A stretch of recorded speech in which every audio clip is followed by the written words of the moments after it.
ruben shalakudio skore vinder shalakudio shakte ruben oh and skipper oh and shakte ruben oh and skipper oh and shakte ruben shalakudio skore vinder shalakudio shakte ruben shalakudio skore vinder shalakudio shakte ruben shalakudio skore vinder shalakudio shakte ruben shalakudio skore vinder shalakudio shakte ruben oh and skipper oh and shakte ruben oh and skipper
Actually, Hurricane.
Hi, how you doing, Hurricane?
Must be a game of clues.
Or the statue, yes.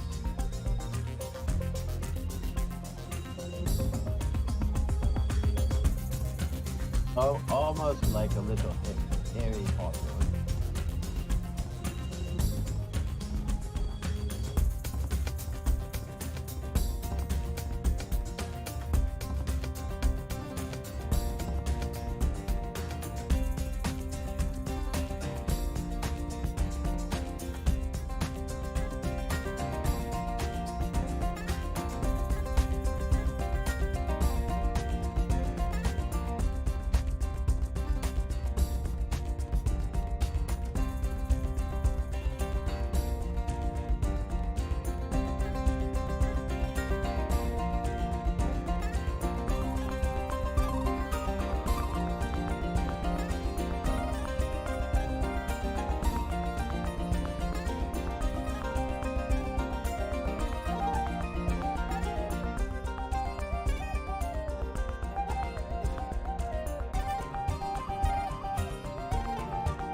better. There. You can see Hello us. and welcome to the Ea Tolkien Society.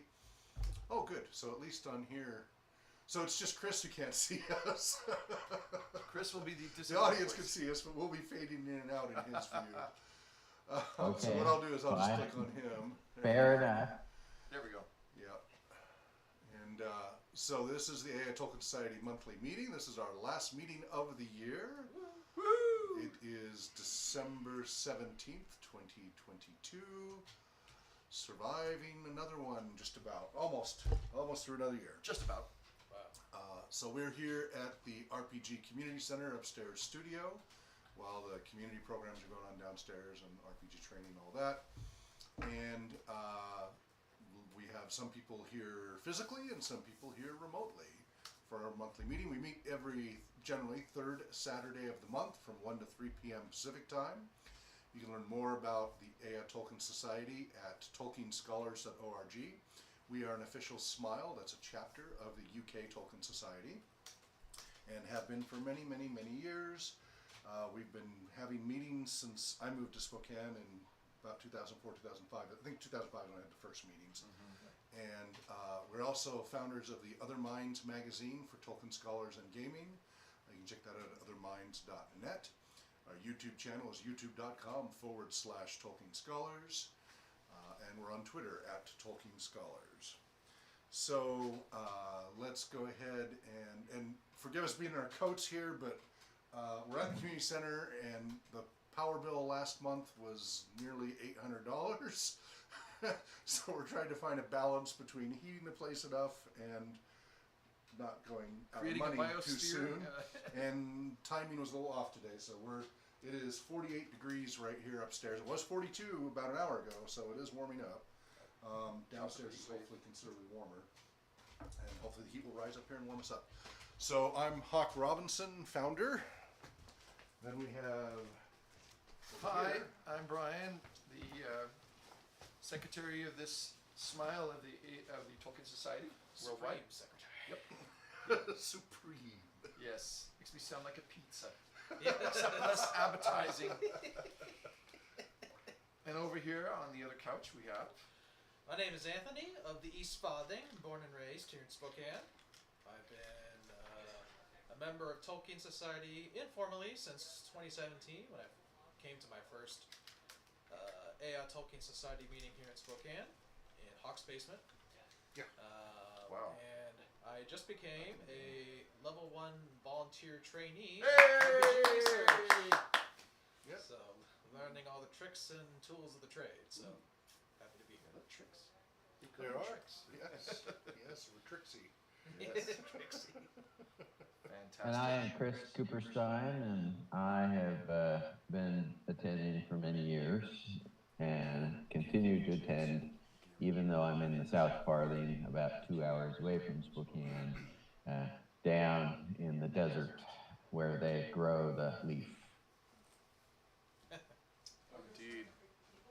Oh, Sara is saying hello from Italy. I'm not here in video, but my camera's not working properly. I really wanted to be here tonight to wish you all a very Merry Christmas and a fantastic New Year. Very excited about tonight for me's topic. I can't wait to know more about it. And Sara, you're still welcome to join even with no video. You can join with just audio only if you'd like. Yeah. But otherwise, I will watch for your postings in the YouTube channel so we can answer your questions and comments. So feel free to comment away. Buon We Natale. welcome you. Indeed. And usually Gary attends, so hopefully he's able to join us unless something's come up. And we've got a spammer trying to spam the channel I got to deal with. Oh dear. Okay, you want me to read notes then? Yes, please. All right.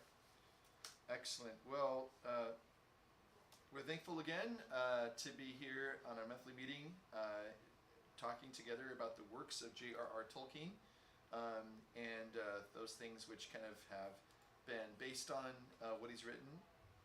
So we range far and wide in our discussions, but we always come back to the works of the professor. And so I was not at the last meeting, so I'm going to give a verbal summary of them as I think of it from watching it. Three main things, and feel free to chip in if if I left anything important out, but the three main things at the last meeting were, first of all, to discuss or this may not be in the right order, but basically discussing Tolkien's letters 209 and 210, which are very fascinating because they dealt with Tolkien's philology, his musings on the origins of some words in letter 209, letters of Tolkien to a Jesuit priest, I think. And so again, just the fact that he was a student of words. And secondly, quite a long letter, letter 210, which is a fascinating look at how Tolkien wrote a letter to Forrest J. Ackerman in 1958, referring to the script that had been kind of suggested for a Lord of the Rings movie by a Mr. Zimmerman, who he refers to throughout as Z. Yeah.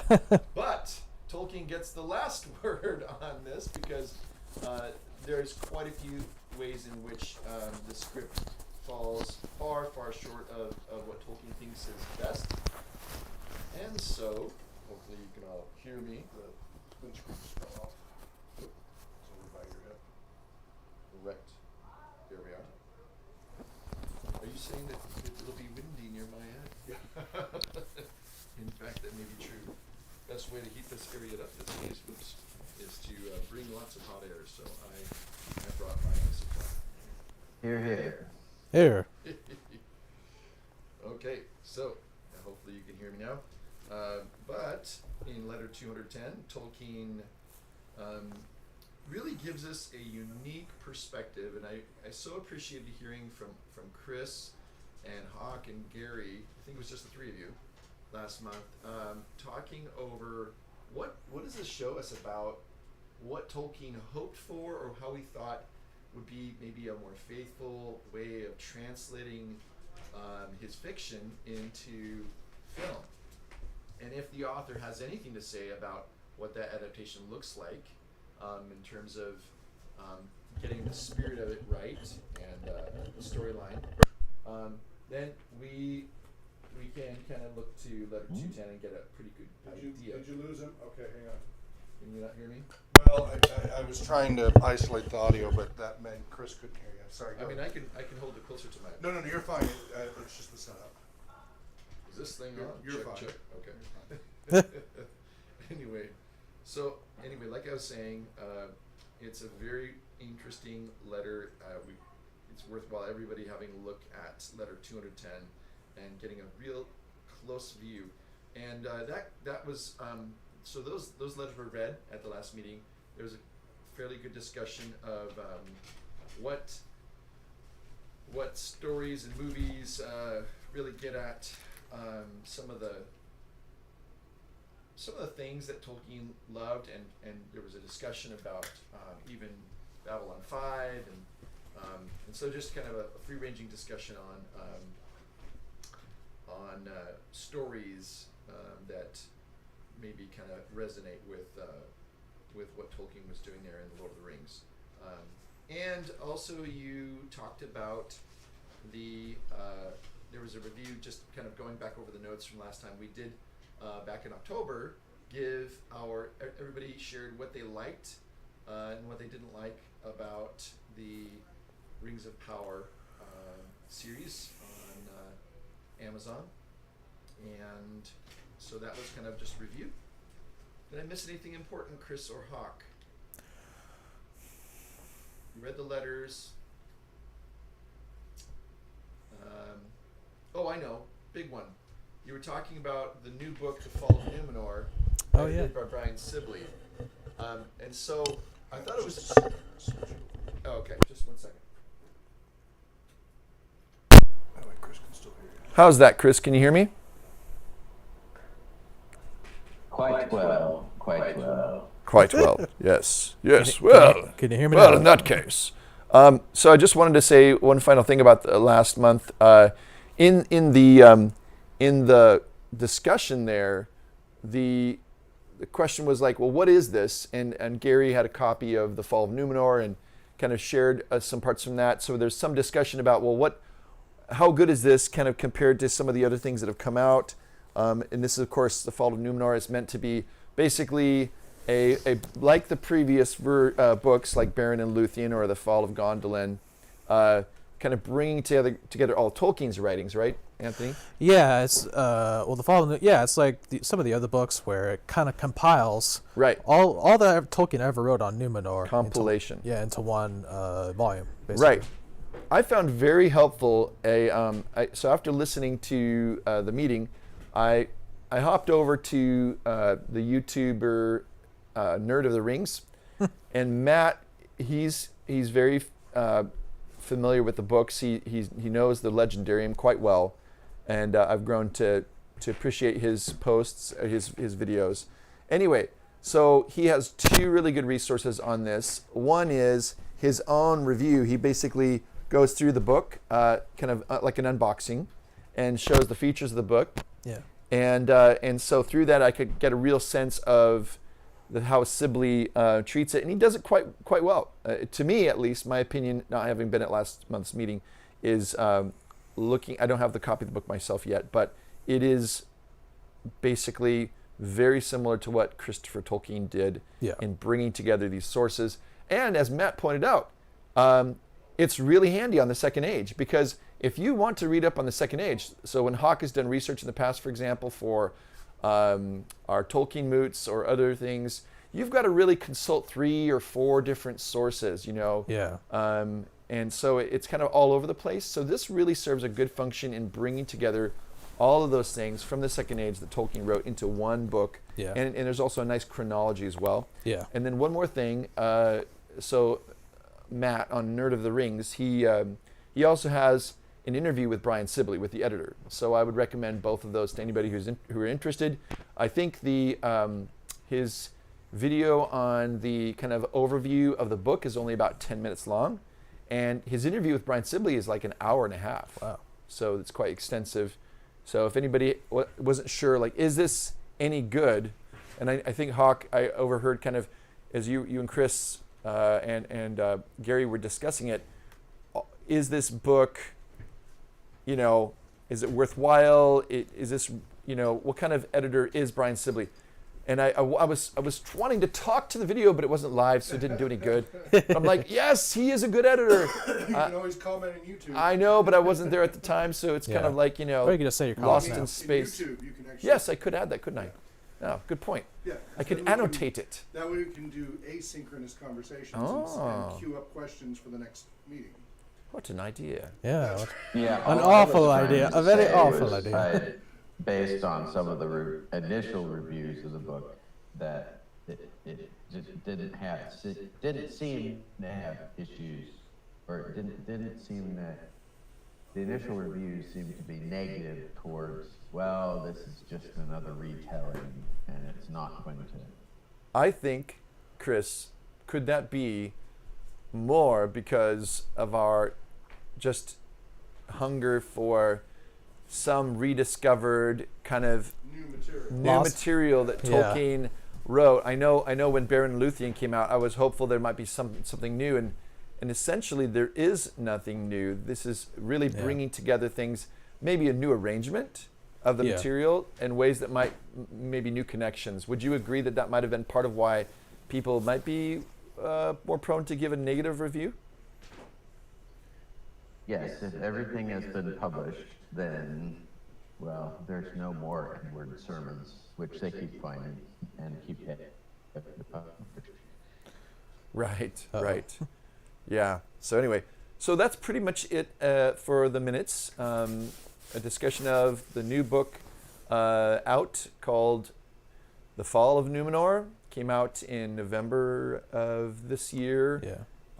And so if you are interested in the Second Age, it was timed to coincide kind of right after the movie series, the TV series, which just began, of course, season 1.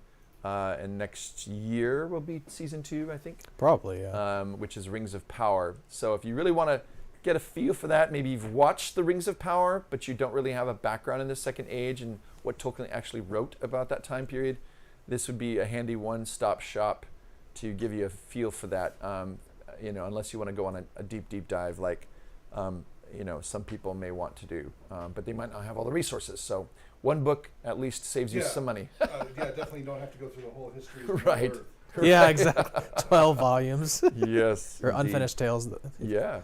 That's 13 right there. Right. So anyway, is there anything else before we move on from the notes? Any comment on the notes, or I guess you weren't there either, were you, Anthony? No. Chris or Hawk, anything else you wanted to say about last month's meeting before we move on? Not that I recall. Okay. It's I'm sorry, I'm trying to solve the audio problem here. right. Okay. Yeah, we've got an audio problem, and Anthony. Not all the mics are kicking on. Hopefully, we can pick up Anthony's voice. If not, I can give him. No, his is working in your. Yay. Okay, great. Before it was just the one central one. Okay. And it was kind of hollow. Right. Yours should sound great. Okay. Okay. I mean, I'll double check. Check. But I got to get the other, at least one more mic working. Check. Okay. Well, check. I don't think we're Check. probably check. there's nobody else coming, Check. but hopefully maybe Check. Gary can join in. Yeah, as you well. guys all sound really good. So. Okay. Yeah. Okay. And then maybe in the next couple of minutes when you're done with that, we can check and see if Sarah has any comments. Yes. Okay. So anyway, those are the minutes, although verbally submitted, as I was in absentia. So a secretary cannot be in all places at once. Indeed. Yes. Unless he can clone himself. He is to arrive precisely when He said that when he came. Yeah, you missed that. Yes. Hashtag Middle Earth excuses, right? Okay. Well, welcome everybody again. As Hawk said before, Maya Govanen, and we have several things in the hopper for today's discussion. All right. One of them is a document, just a kind of a Google document that Anthony put together. We've been basically, if you're listening to this and maybe you haven't joined us before or it's been a while, what we've been doing is we've been going over really the and I can't remember what we did last year, but we started this towards the end of last year, I think, but it was the influences that Tolkien has had on modern fantasy writers. Yes. Either for those who owe a clear debt to Tolkien and how he's shaped their thinking and the writing of even just the way what does modern fantasy look like, or even the races that are often there. Check. But also those who have kind of rejected Tolkien and said, I don't want to be like that writer, I want to do something different, is still kind of, again, a reference to Tolkien and being influenced by him one way or the other. So then we went on from that to last spring and summer, really getting into his peers, the literary circles he was part of. Yeah, his contemporaries. And especially the Inklings, of course, like Charles Williams and C.S. Lewis. And we had a nice kind of tie-in with Tolkien Moot last July, where we had a speaker from Canada a professor at Signum University and in the Prince Edward Island, talking about really some connections between Tolkien's Numenor and like how Lewis would borrow some of these concepts of Numenor into his own fantasy and sci-fi. That was kind of fascinating. But now we're moving into influences on Tolkien. I'm really excited about this kind of phase that we're in, because this means we can start as today with the ancient sources on Tolkien. We'll be looking at a number of ones, both Hebrew and Greek and Latin influences on him. Then over the next several months, we'll be able to hit the early Middle Ages with clear influences on Tolkien, such as Beowulf, the Eddas, the Sagas, the Mabinogion, the Kalevala, and then as we get into later Middle Ages, the Nibelungenlied, I'm saying that right, and then Chaucer's Canterbury Tales, Sir Gawain and the Green Knight, and Le Morte d'Arthur, and so we've got Chaucer, Malory, Shakespeare, so a number of things. This is not an exhaustive list, but it's a pretty good representative list. So thank you again, Anthony, for preparing that.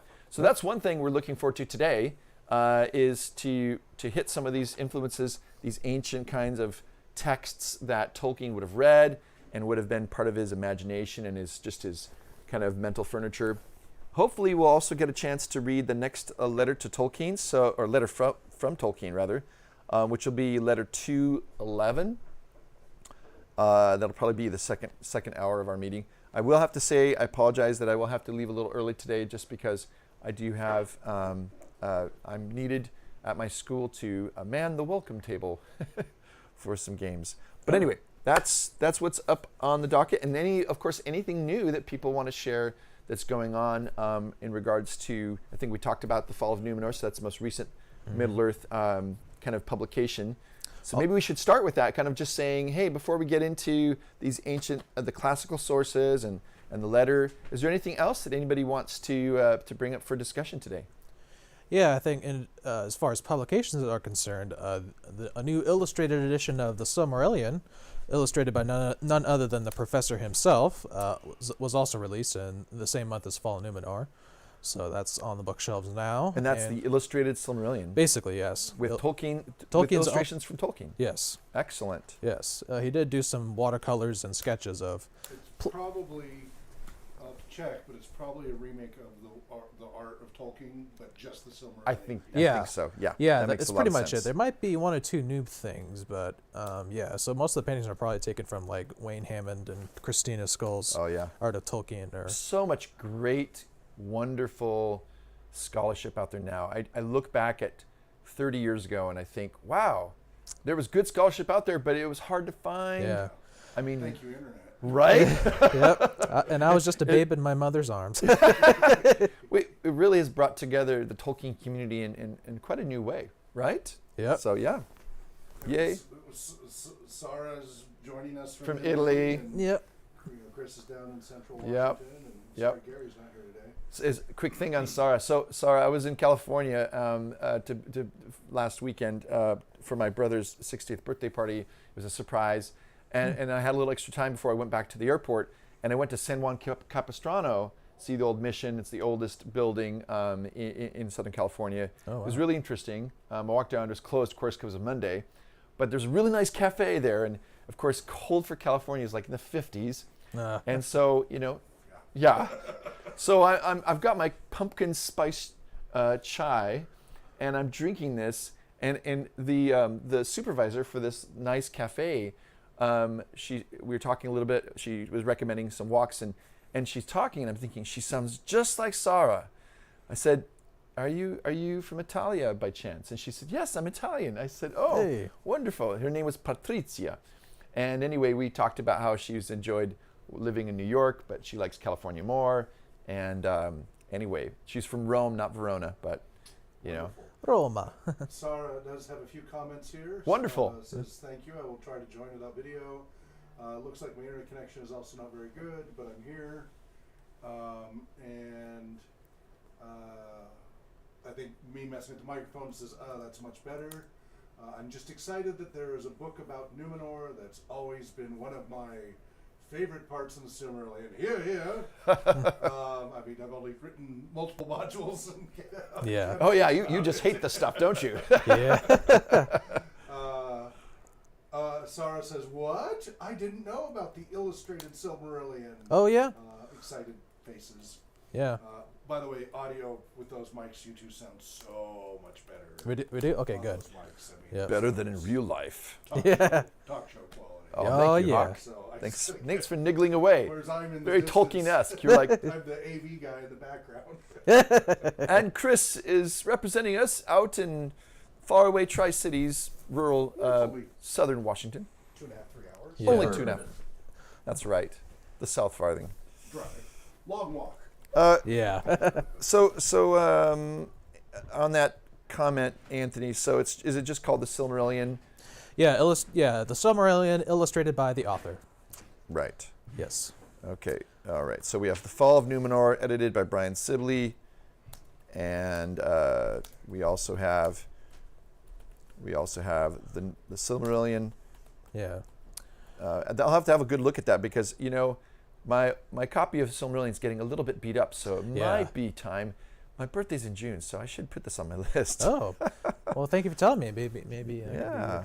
So Silmarillion, Yeah. and with illustrations. So yeah, if they've taken, again, it's really about recombining in pleasing ways, like taking, because most editions of the Silmarillion I've seen that are like the hardcover ones will often have like John Howe's illustrations or Alan Lee, right? Or Ted Nasmith. Ted Nasmith. I love. Yeah. You're Great right. The Silmarillion one that I have has Ted Nasmith. Yeah, same here. He's a great Canadian. He is so wonderful as an illustrator of landscapes. Don't you agree? Absolutely, yeah. I think of the three, he's really the best at landscapes. Yeah, and well, and also speaking of the Silmarillion, I think I emailed this to you guys yesterday or the day before, but I think Welsh Operatic House is putting on an operatic production of of Tales from the Silmarillion. Oh, So I found this out through the OneRing.net because I got that's emails a good from source. Yep, you got your notifications. them. Yes. Okay, so do tell. So I didn't see this email. So the Sure. Welsh Opera House is performing. What is it called again? Let me pull up the email right quick. Performing. I know that there's been here a it work is. going on about The the Silmarillion comes to life in operatic form. Good news for all fans out there who are disappointed that we have yet to see Tales from the Silmarillion performed on stage or screen. Composer Paul Corfield Godfrey's suitably epic opera of First Age Stories is now available in a recording made by singers from Welsh National Opera. We may not yet be seeing these tales, but at least you can listen to them. Oh, There are 4 parts to this mammoth labor of love, all using text taken directly from Tolkien's writing, with full permission from the Tolkien estate. Feanor, Beren and Luthien, the Children of Hruin, and the Fall of Gondolin are available now, and they will be joined in 2023 by a 5th and final part, The War of Wrath. And then there's a link. maybe you could. Yes, you've emailed that to me. You said. Yes. Okay, I will. I'll put that link in the notes. Yes. Thank you. I'll just put link here. Wow, that's great, Anthony. Because I mean, I can just imagine. I'm not a huge opera fan, but Yeah. I can see the gravitas that would bring. Like Feanor, can you imagine?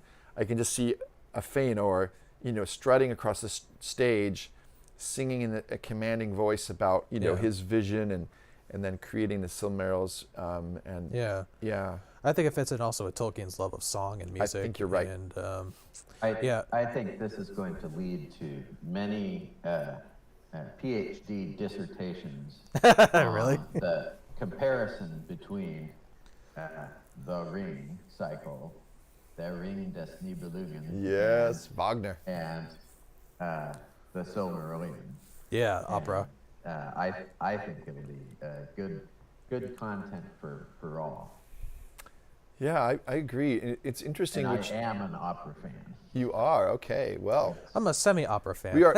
we are dutifully served notice. I think that article you just quoted from Anthony, it makes a really interesting point. If you can't see some of these tales from the Silmarillion, at least you can hear them. And I hear almost Tolkien kind of echoes of what he might have said at some point, saying, yes, well, it's no surprise that hearing it is probably going to be even more satisfying than seeing it, because of the fact that the Ainu Lindale, as we've often talked about before, is the creation of the world through music. Yeah. And music is, in a sense, it's everything, and it's kind of like the uncredited role, like in everything.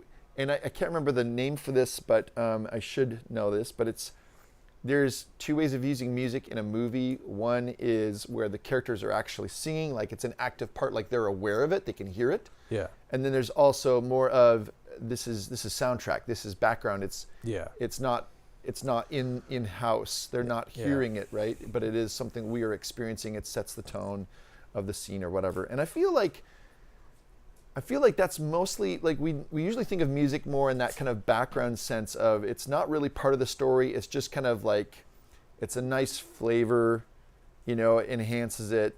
But Tolkien saw music on a far more fundamental level, didn't he? It's just connected to everything. And and really not a supplement at all. It's not an OST, right? It's this is Instead of the biblical word Yeah. creation, it is the Yeah. music of creation. that's Yeah. right. Yeah, and maybe we make too much of a distinction between word and music. Where we kind of think prose when we think word, but word can mean many things. So yeah, absolutely. And of course, music is mathematical language, so. Well, Yeah. we're going to get into that today, aren't we? A little bit with the ancient sources and Yeah, in some particular of the Greek. Pythagoras and Yeah, the Greeks. and- yeah, the They Greeks. would really be excited about this topic, music. So, thank you, Anthony, for sharing that. You're welcome. And we'll put that in the notes. Chris or Hawk, anything else that's new before we dive into these ancient sources? I'm looking Yes. forward to doing that. Yes. I had something. From an article in Entertainment Weekly. Real world got you down? In the mood to go on a hero's journey with your pals to find a demonic jewelry? Are you 2 to 4 feet tall? Well, Airbnb is offering us an escape into the Shire, or at least the Hobbiton movie set in New Zealand that was used for the Lord of the Rings and the Hobbit trilogies. In yet another PR stunt capitalizing on beloved movie nostalgia, Airbnb is offering 3 two-night stays for up to 4 guests in Hobbiton for a Hobbit-sized 10 New Zealand dollars a night. Wow. Wow. Wow. Let's all go. It's just a PR stunt. There's only Yeah, it's a only couple 2 nights. Yeah. Well, I imagine the set is rather So there's a little now small. 44 permanently reconstructed Hobbit holes, and this is in 44. celebration of the 10th anniversary of the Hobbit: An Unexpected Journey filming. Wow. Or release, I think. Yeah. So that's a nice journey. And I'm looking at the pictures on here, and I'm just really salivating, man. Yeah. That's rather. That's what they want you. unexpected. Oh. Nicely done. Nicely done. Unexpected indeed. So, also, an article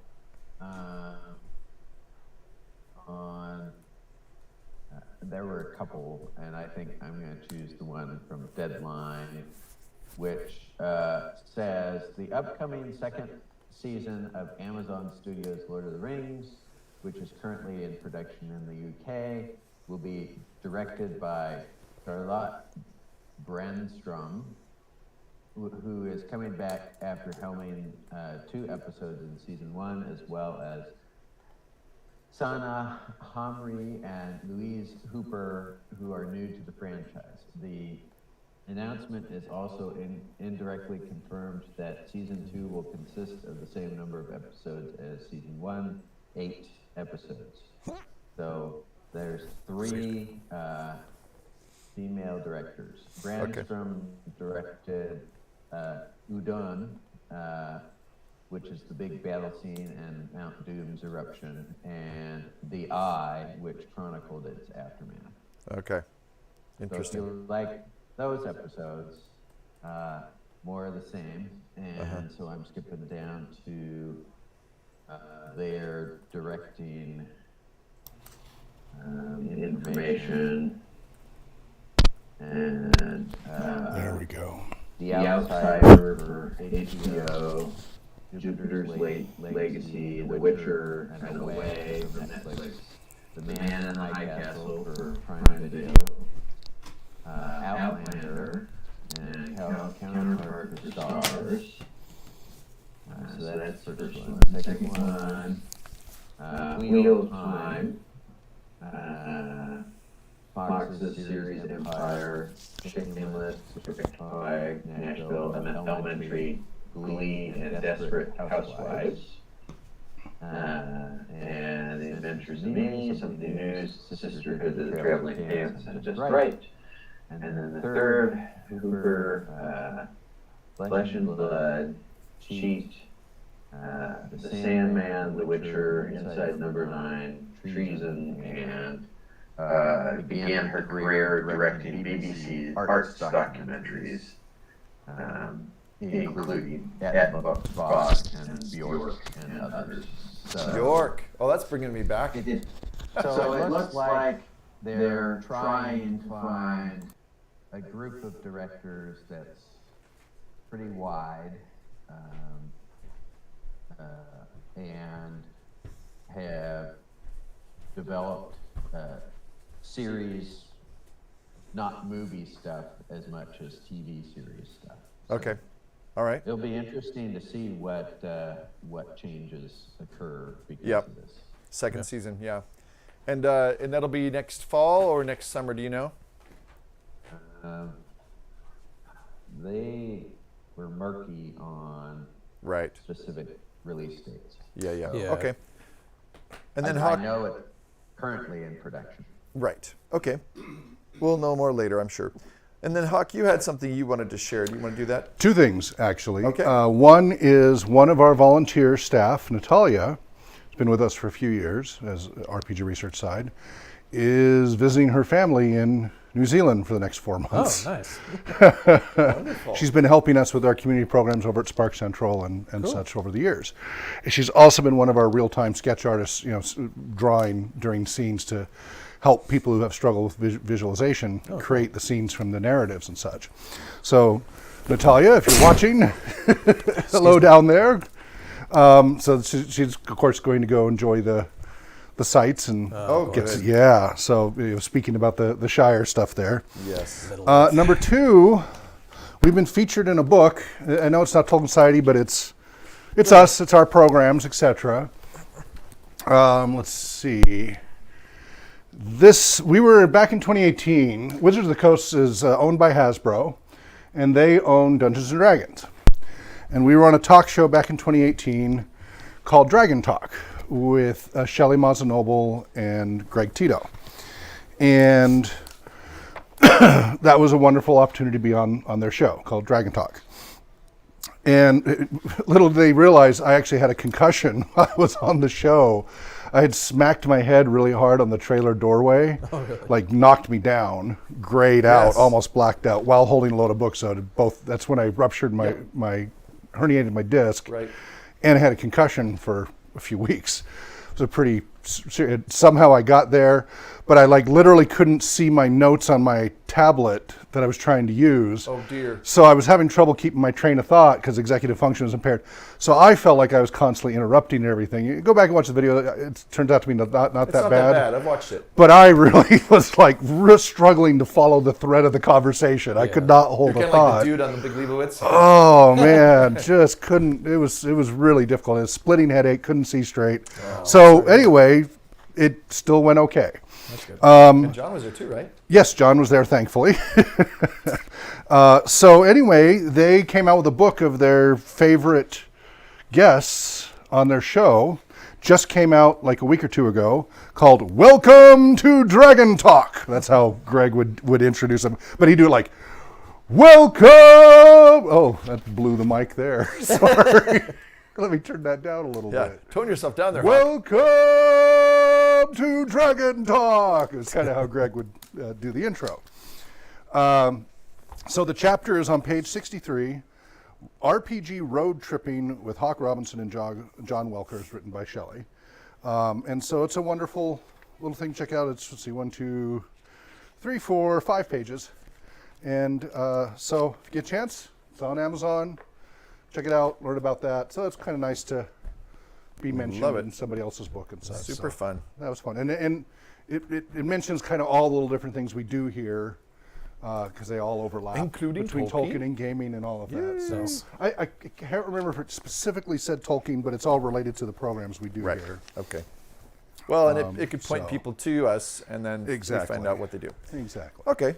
So I thought that was fun to share. Very good. Thank you, Hawk. Yeah. And Chris and Anthony for sharing those things. Yep. Let's go ahead and turn now to a discussion of the literary influences upon J.r.r. Tolkien. And we've got this list that Anthony's put together.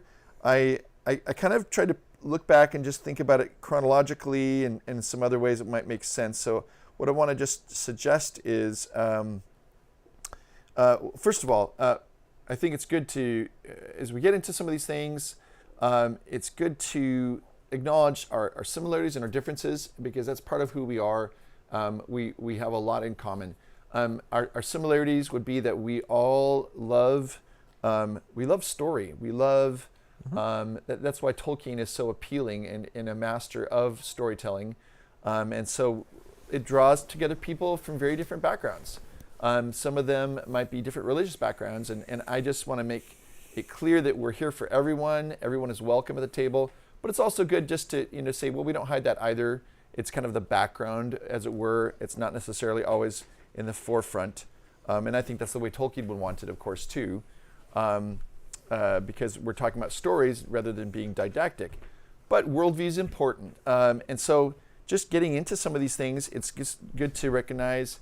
Some of us may be coming from a Christian perspective in terms of our faith. Some of us may be from a more humanist perspective. Some of us may be from a more Buddhist perspective. Some of our members are Wiccan and exactly. others, so we have a whole variety of perspectives. Yeah. Yep. It's like a box of chocolates. You never know what you're gonna get. So anyway, that's just a disclaimer, not a disclaimer, really just more of a letting people know that. Welcome. And welcome, and indeed, and that should be just a natural part of this, that we listen to each other, but we also welcome people's comments coming from their own background.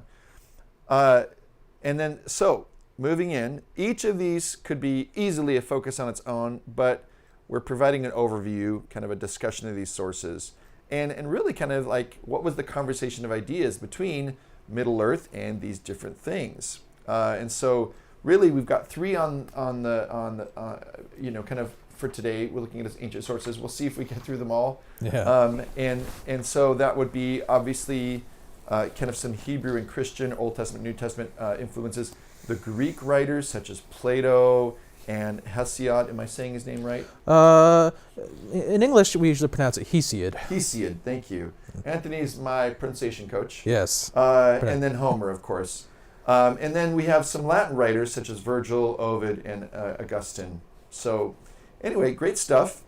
So let's get started looking at kind of opening it for discussion and allowing each other to talk, but also wanting to hear from each other and sharing. What are some things that you can see would be influences on Tolkien from, say, for example, more of a Hebrew literary background, the Old Testament, for example? Do you have any knowledge of that? Do any of our listeners or any of our members here know of connections, maybe things that you might say, well, maybe this would be an influence? Anyone want to share about that?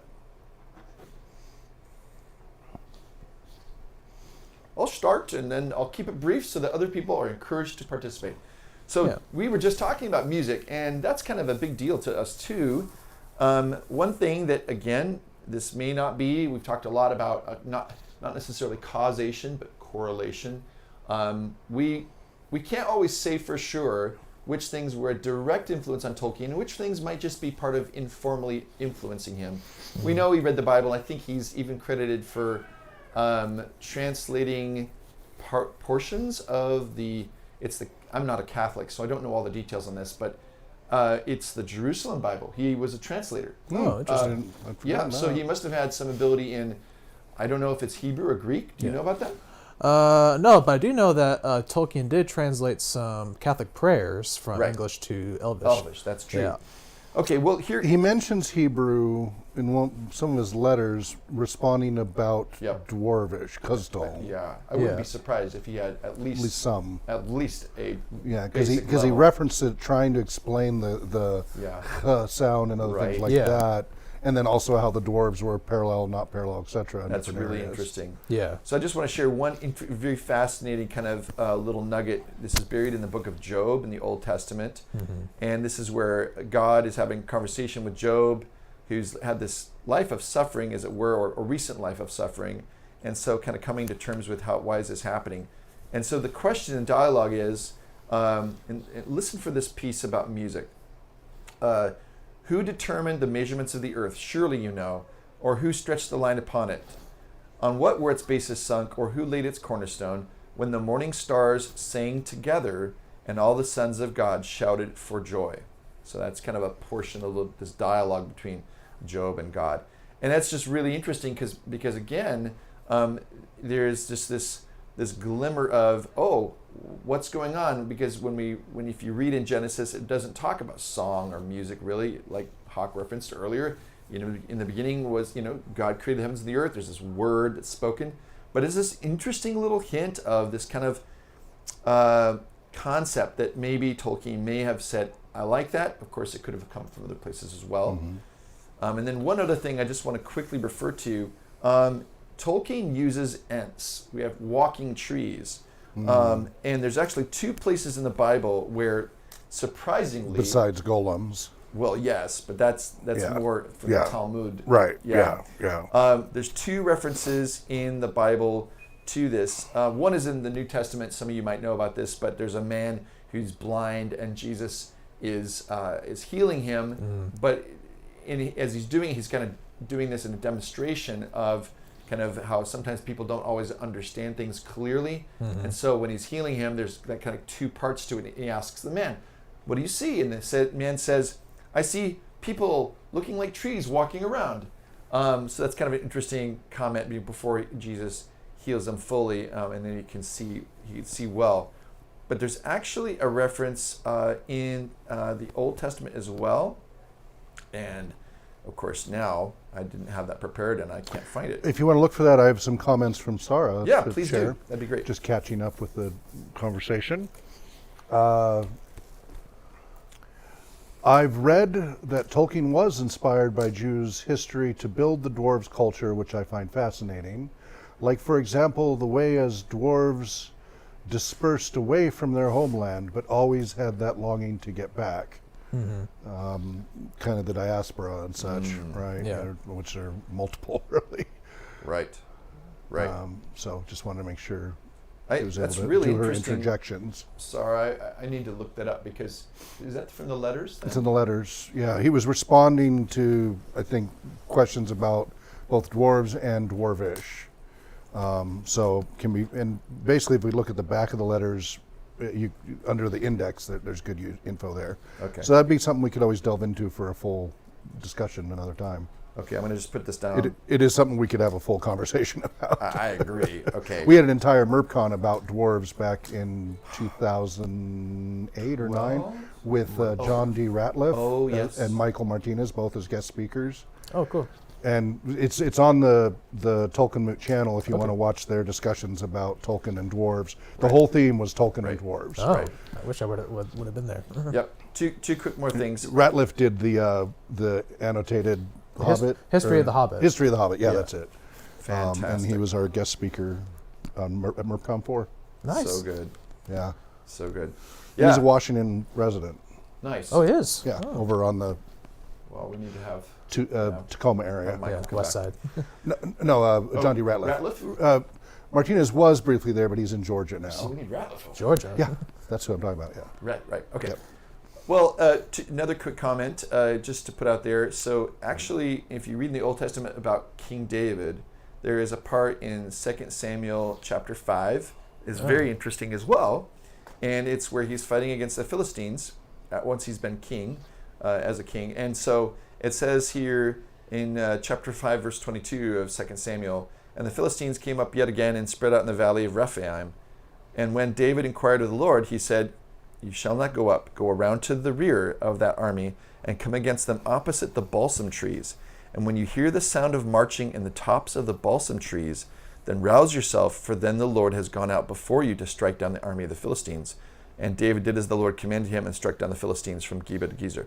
So I just found that really fascinating, kind of in a random way, that this idea of that it's like an illusion, a sound illusion, but I can imagine Tolkien being like, yes, I know what's it's telling and the purpose of the story and kind of what's going on, but I'm just really fascinated by this idea of trees marching. I can just see Tolkien really getting into that. And the Hjorns. Yes, exactly. Going to Helm's Deep, right? Mm-hmm. And then one quick thing too, and this is just unique, I think, in the Council of Elrond, they have this long discussion about, well, if we could use the ring, or if we, what about using the ring? Could we use the ring against evil? And Boromir, of course, is all for it. And then Elrond says, alas, no, we cannot use the ruling ring that we now know too well. It belongs to Sauron and was made by him alone and is altogether evil. And then he basically tells Boromir, don't try, Boromir. But he says, the very desire of it corrupts the heart. Consider Saruman. If any of the wise should with this ring overthrow the Lord of Mordor using his own arts, he would then set himself on Sauron's throne, and yet another Dark Lord would appear. And that is another reason why the ring should be destroyed. As long as it is in the world, it will be a danger even to the wise. For nothing is evil in the beginning. Even Sauron was not so. Yeah.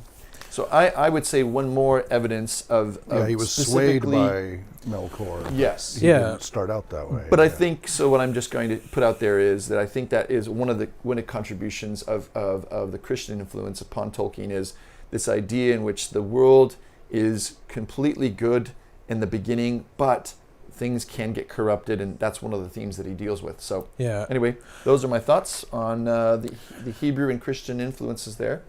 And also, I was also going to add to that the story. If you look at the story of Adam and Eve, Adam and Eve start off as, purely good, untainted products of God's creation. Mm-hmm. It's only when Eve starts to eat of the tree of the knowledge of good and bad, right? that they and then gives the apple also to Adam, that they succumb to temptation, and it kind of parallels also. Morgoth / Melkor. He was once, considered the greatest among the Valar. Sure. But then he started disobeying The love of his own voice. Right? Iluvatar's injunctions by starting to kind of create his own things that were not independence. Yeah. And you see that also on a smaller scale with Saruman. Yeah. How he gets lured into that as well. So true. Because at the beginning, he's searching. He's not out to look for ways to dominate, is he? At the beginning. No, not at all. Well, and again, his motives initially were, how do we keep the dark foe from taking over again? Yeah. So he was researching, but he who fights with monsters must take care. Not to become a monster himself. Good advice there. Chris or Sarah, comments on this literary influences from Old and New Testaments, anything related to that? I will say that my dad has used the Jerusalem Bible as one of his primary scriptures throughout his life. And I think some of the reasons why he chose it was the British translation influence, the poetic nature of it, in contrast to King Jimmy's. Jimmy? What? You mean the King Jibbies? So the idea being that the flow was a lot better in the Jerusalem Bible than in parts of the King James Version, even though the King James Version had a very high standard. In my dad's opinion, the Jerusalem Bible surpassed that.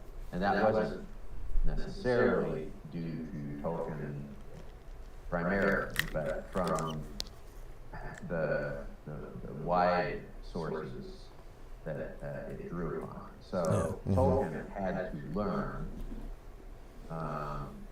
Hebrew as part of this project. Right. And had he not, it may not have gotten, the influence may have not been there. And how fortunate that it was there. Right. Right. How long ago did the Jerusalem Bible come out? I don't know. That's a great question. I think I used it in college for one of my couple of classes. Well, according to Wikipedia, The source of all knowledge. Complete Bible, published 1966. Okay. By Darton, Longman and Todd Limited and Doubleday and Company Incorporated. Good. Well, is Saras anything else? Yes. Sarah says, I think the prominence of the theme of sacrifice is clearly Christian, though Tolkien's discourse about sacrifice is very complex in my opinion. Yeah. Good point. Good point. And I assume you mean in the context of sacrifice for the benefit of others I think that's what I mean. rather than Yes. classical sacrifice that other religions were doing regularly. That was Which the is- big difference. It is a big difference. Absolutely, that not was to be confused. Tra- And yet, the relationship that Tolkien and Lewis and their friends had in terms of being able to see how mythology serves an important purpose, but doesn't go far enough because it gets lost in the bloody sacrifices of that time and all the. But also it was voluntary. Yeah. Though struggled with, Yes. ultimately voluntary Yes. as opposed to the other cultures, you know. Well, or even the Aztecs. Yeah. Yeah. Oh, Yeah. my Human goodness, sacrifice. Yeah. Yeah. Or well, I mean, we can point our fingers at you can Yeah. And the scope. the Carthaginians or whatever. Sure. You know, Yeah. And sure. the scope of it too, Yeah, rather than yeah. just for the season or something, or for the weather or the crops. For Right. a whole meta thing. For sure, for sure. Yeah, it's not so much a lever to change the Yeah. No, not a future. one-to-one relationship. Yeah. No, but it is definitely there's a huge An emphasis. An epic. Wow, for sure of laying down your life for others, so one more quick thing I want to say here. This is from an article that I put in the email, but in an interview, Tolkien told Wheaton professor Clyde Kilby, I am a Christian, and of course what I write will be from that essential viewpoint. This is in the book called Myth, Allegory, and Gospel. And here, instead of using the word fundamentally, Tolkien uses the word essential. And while we all would agree that many non-Christian influences and sources are definitely also part of Tolkien's way of thinking and crafting and just really unique. I mean, that's part of, I think, what makes him unique, the way in which he puts these things together and how it works. But that we would say that they don't work against each other, but that that the Christian elements of his works, he does this in such a way. I think Lawhead refers to this. It's not preachy. It's, in fact, he goes out of his way. No temples, no the ritual parts of religion. He doesn't want it to be seen as a Christian book or story. But certainly these ideals and themes of self-sacrifice, of voluntary, of willing to, and even carrying something which is itself corrupting you. So there's a lot of those temptation, sin. And the only temples and such were actually the Yeah. Ziggurat and such, right? The worshippers Right. of the dark It's essence like, and all that. guys. The closest thing they had was the Mental Tarma, the top of the Yeah. mountain to go up and talk to the sky, if you Yeah. will. Which is where you could really- also see the land of the Yeah. gods, literally. Right. Yeah. But that was it. That was the closest Right. thing to Yeah. a holy space, It's but almost with like the no whole world. construction. It's almost like Arda itself is the temple, Exactly. as Yeah. opposed to a building. And then, when it became under the Morgoth followers, Morgothian nature, and Sauron Yeah. using that to manipulate them and creating temples and all those things, it was all evil. Like, you don't see.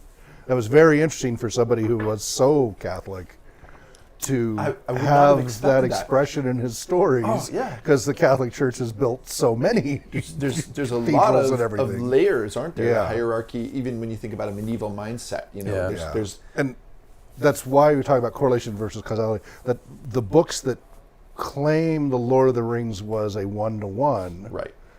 I really strongly Sure. push Yeah. back against that. As like, Tolkien would have. that doesn't compute. Well, and I think in this whole discussion, don't you think that Influence, sure. people who say either that the Lord of the Rings is a Christian story, or people who say and I've seen this actually on the extended DVD for the Lord of the Rings. There's some commentators who would say, well, Tolkien, the Lord of the Rings is not. There's no Christian influence at all. It's completely a pagan work, and I feel like they both miss the point. Yeah. So, I mean, he is obviously influenced by all of the things he was exposed to. things. There's a whole, again, I bring in Babylon 5 all the time, but there's a reason why, because JMS directly makes it clear Tolkien heavily influenced the making of Babylon 5. Yep. He did that intentionally and has Yep. direct quotes. So just bear with me why I keep doing it. So at one point,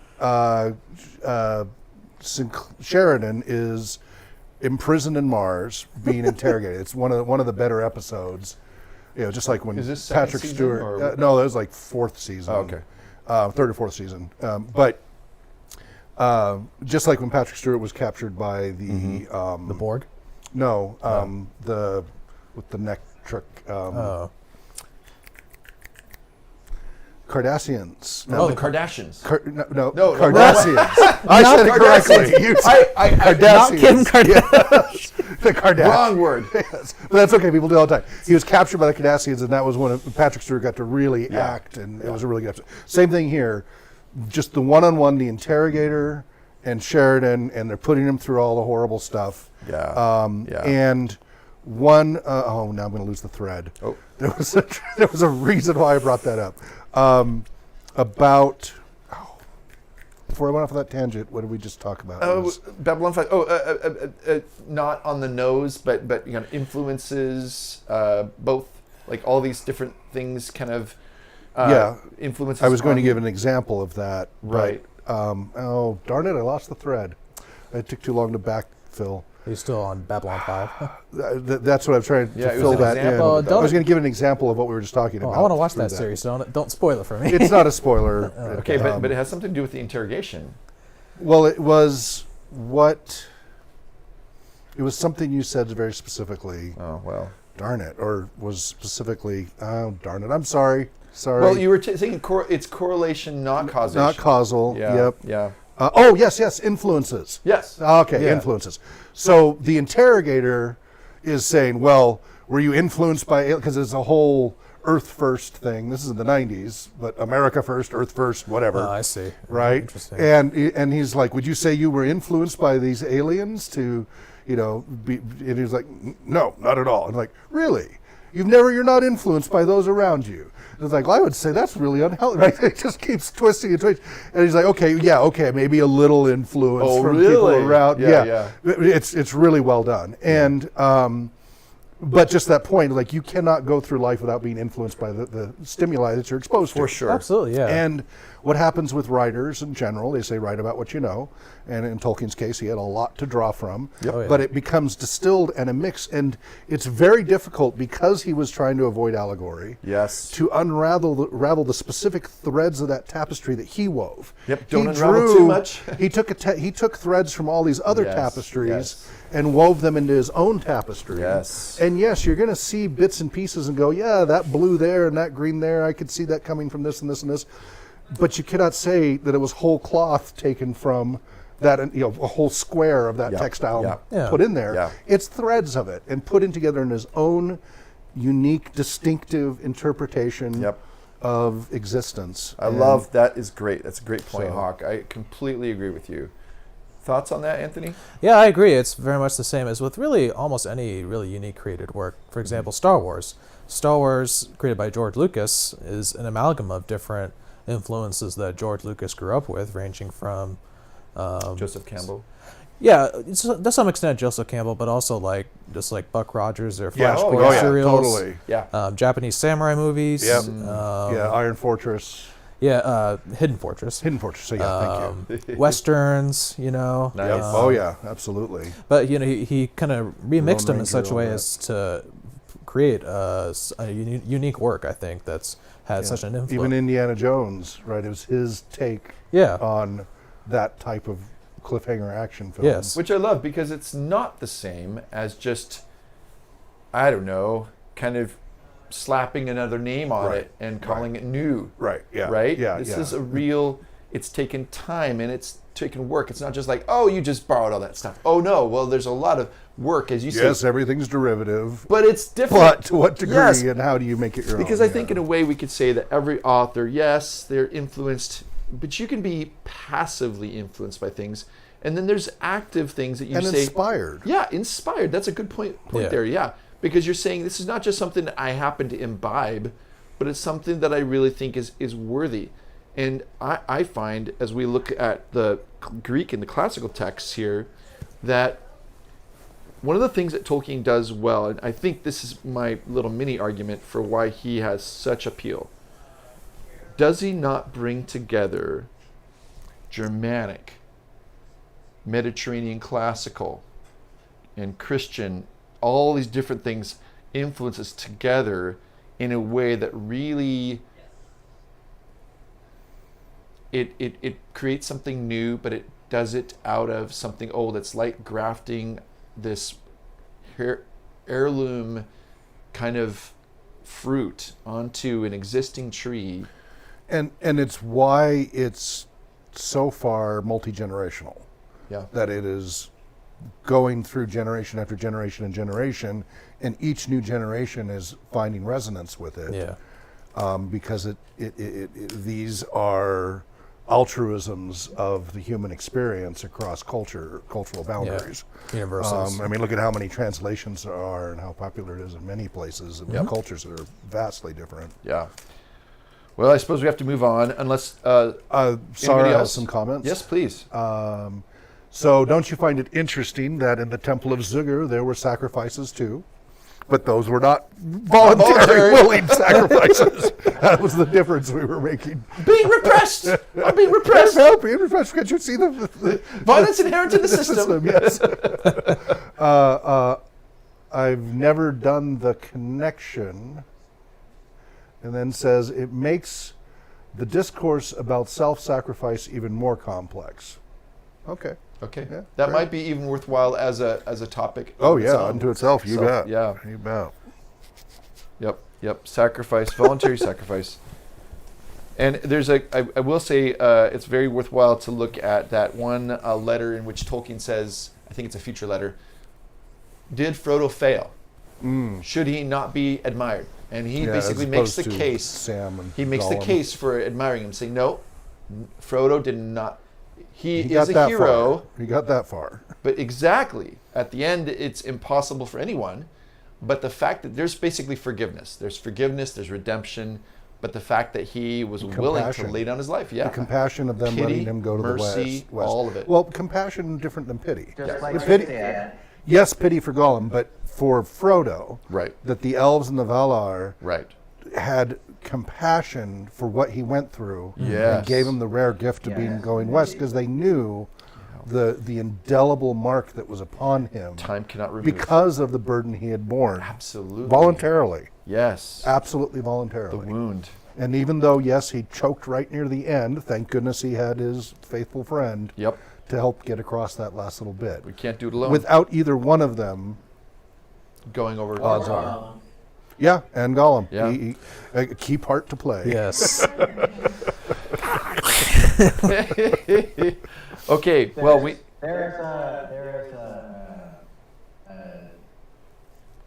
series of clips about how certain films should end. Yes, we've talked about this, how the Lord of the Rings should have Yeah, ended. the Eagles. And they fly in with the eagles and throw the ring, and then Gollum comes out of nowhere going, precious! And then they're flying away, and Boromir's like, you imagine if we'd walked the whole way? One of us might have died. So the classical, the Greek influences. I would love it if Anthony, if you have some thoughts on this, maybe you could lead this out, just kind of a general one. But we've got Homer, we've got Plato. Where do you want to start? I don't know. Let's start at the beginning. That is the creation. Recently I read Hesiod's Theogony, Yes. which is basically an account, a creation of the gods, or an account of the creation of the Greek gods. You have the world was sort of made out of chaos, and then you've got these series of gods like Uranos, who I think was the father. He was the son of Chaos, but then the father of Zeus. Right. And then you have Zeus, and then Athena is born out of Zeus's head, Right. and so on and so forth. Oh man, this is taking me back to 5th, 6th grade. Right. I read all those. Yeah, Good stuff. and you know the account of the creation myths and some of the stories is definitely reminiscent of what you might read in like the Valaquenta section of the Silmarillion. Yep.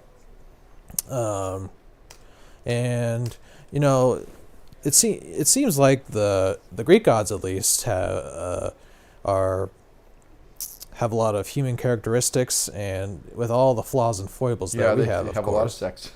Yes. It's and they're like a soap opera almost, isn't it? Oh, for sure, yeah.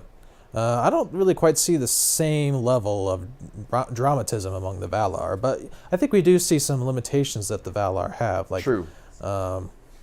You know, they're not allowed to create things of their own making, or at least We see the Aule, for example. yeah. But I mean, Aule kind of creates the dwarves, but Iluvatar intervenes and allows the dwarves to be sort of his children by adoption. Yeah. Um, But even Aule there, he creates the dwarves, but if his thought is elsewhere, they don't really do anything, right? yeah, They don't really have free will they don't. because they're not Iluvatar's creation. Yeah.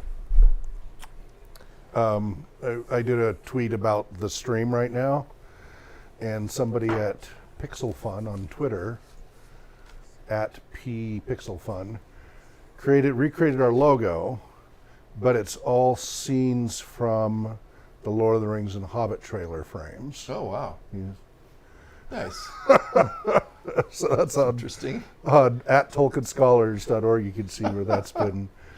That's interesting. Okay. So you see that the creation, and even is it by music as well? Some echoes of the Aino Lindale there in Hesiod's I don't think so. Theogony? No, it's more. Just I more think like the Vala.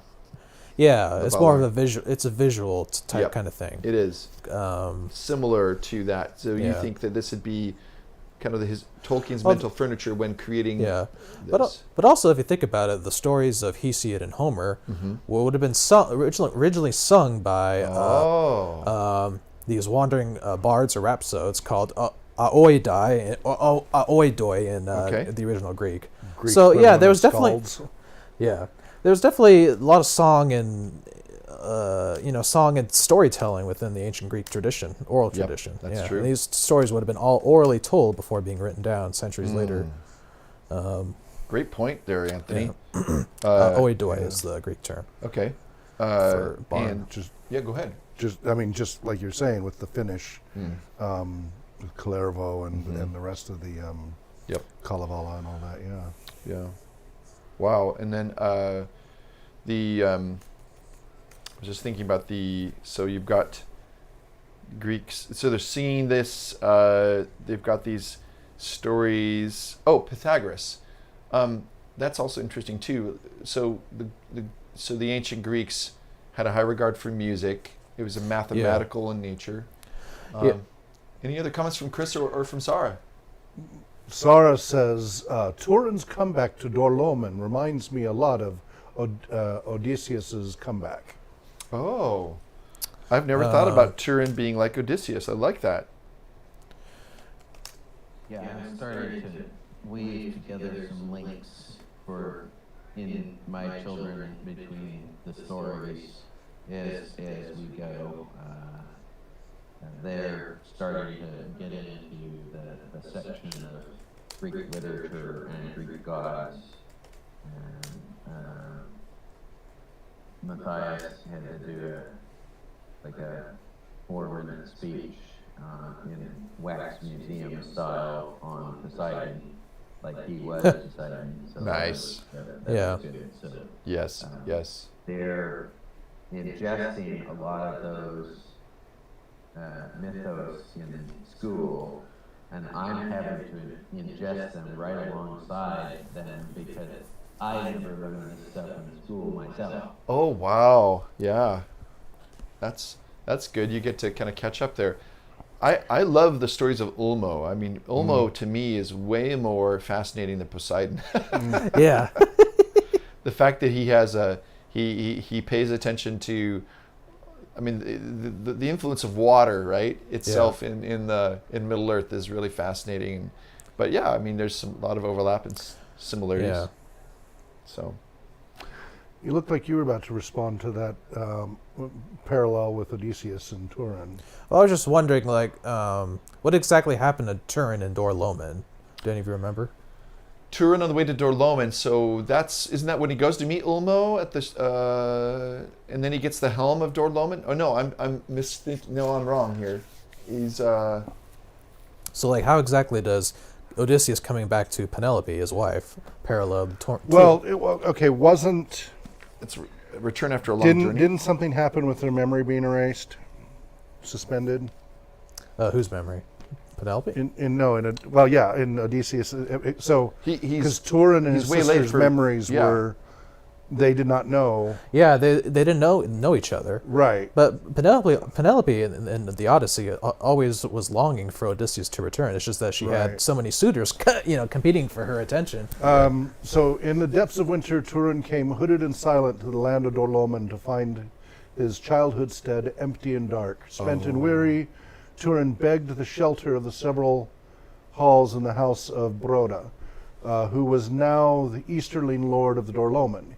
Here Turin met with Sedor, who was his child. This is from Tolkien Gateway, by the way, which long ago I used to host. Really? For them, yeah, back when they were starting out. With Sedor, who was his childhood friend and mentor. He told of how Morwen and Nienor had left secretly over the passes of Eredwethrin, and so to Beleriand. To the lady Erin, kinswoman of Hurin, Sedor directed Turin. She was against her will the wife of Broda, and Turin came to both Broda and Erin in the great hall of the house. There Turin challenged Broda and drew forth on Gletchel, putting its bitter edge to the throat of the Easterling. He asked Erin to tell all she knew of Morwen. She told of Broda's dark oppression of Morwen and her house, so much so that she had fled 5 seasons ago, as the lands to the south were held open and free by the prowess of the Black Sword. And Turin laughed as he held that very sword to Broda's throat. Then Broda was killed as Turin threw him, and his neck was broken. And the thralls of the house arose, and all the Easterlings were killed. After the rage, Erin begged Turin to leave in haste, for more of the incomers that were Broda's kin would soon come. But Erin herself would not go forth with the rebels, for she remained in the hall and burned it as Turin had departed. The rebels made camp through the winter in mountain refuge. There Turin left them, for he would search for his mother and sister. I don't remember enough of the other story, unfortunately, because it's been so long. Yeah, but to figure out the parallels there. But Sarah, Odysseus came back to his former home and found it not as it should be or whatever. Yeah, it was in disarray. Okay. And he ended up, killing most of the suitors. I'm gonna have to get so going. there we go. Okay. Carry on. All right. I'll Well, we'll finish try. this. Oh yes.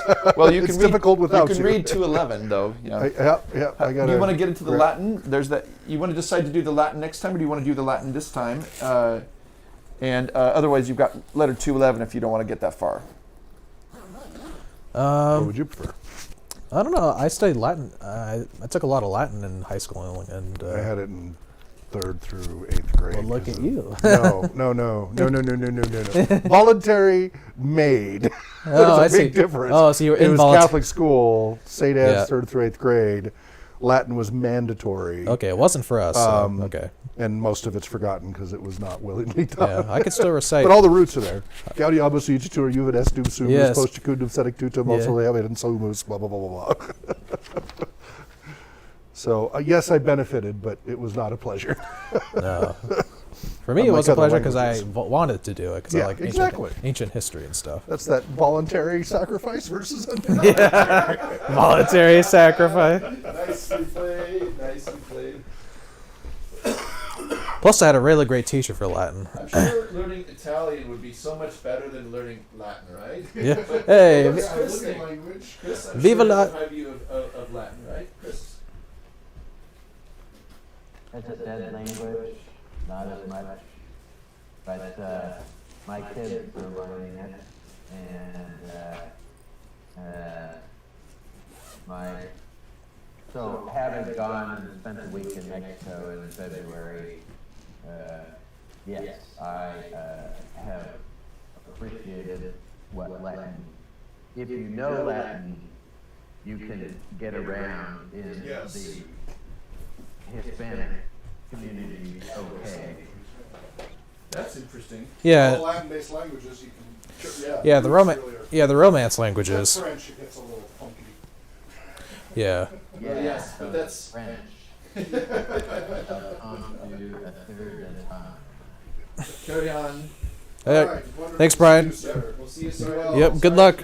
Namarie. Happy New Year. Yes. Merry Christmas. Happy New Year. Happy holidays.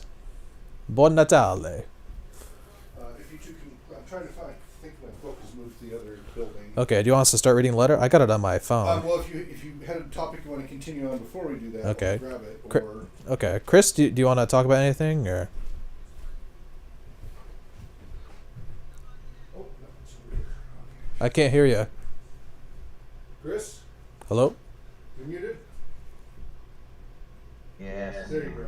Two monitors. I got the letter here, so Okay. Which one is it? 211? awful stuff. Is this someone else's copy? Because it's not mine that has all the. Yeah, it Notes. must be. Mine has a gazillion post-its and notes and. Yeah, I remember. Okay, what? 211. Yeah. All right. Let me see. If there's anything from Sarah, who it's in the middle of the night. Mhm. Okay. It's when he goes back to find his family, but finds it occupied by the enemy, and finally he killed them at their table. That was the Okay. parallel she was making. Okay, yeah, I get it. Okay, Yeah. thanks, Wonderful. Sarah. Thank you, Sarah. Very much. Yeah, it's been so long since I've read The Children of Hurin. Yeah. Like 9 years. Okay, so letters 211. Oh boy, 210 was a long one. Yeah. Did you guys get through all that? I don't know, did we? I was- don't remember. I wasn't here last time. I so- wonder if we skipped it because it was so long and there was only. Chris, were you here last time? Yeah. I think it was just Chris and I, right? Or maybe Gary? I think we were a bit bare bones. Yeah, I think we got through it. Did we? Okay. All right, so 211's fairly lengthy as well. You want me to start and then we'll rotate? Wow, that's quite lengthy. Okay. 211, to Rona Bear. Rona Bear wrote asking a number of questions so that she could pass on Tolkien's answers to a meeting of fellow enthusiasts for The Lord of the Rings. Why, she asks, does Sam speak the elvish invocation as O Elbereth Gilthoniol in the chapter The Choices of Master Samwise, when elsewhere the form used is Ah Elbereth Gilthoniol? This was the reading used in the first edition of the book. What is the meaning of this invocation, and of Frodo's words in the previous chapter, Aya Earendel Elenian an Kalima? Miss Bear then asked a series of numbered questions. Question 1, why, in the first edition, 1-221, is Glorfindel's horse described as having a bridle and bit when elves ride without bit, bridle, or saddle? Question 2, how could Ar-Pharazôn defeat Sauron when Sauron had the One Ring? Question 3, what were the colors of the two wizards mentioned but not named in the book? We know that one. Blue. Question 4, what clothes did the peoples of Middle-earth wear? Was the winged crown of Gondor like that of a Valkyrie, or as depicted on a Galois cigarette packet? Gauloise. Sorry if I have no idea what that is. Explain the meaning of El in Elrond, Eladon, Elrohir. When does El mean elf and when star? Explain the meaning of the name Legolas. Did the Witch King ride a pterodactyl at the siege of Gondor? Question 5. Who is the Elder King mentioned by Bilbo in his Song of Earendel? Is he the one? That's a lot to unpack. Oh boy. That's a lot to unpack.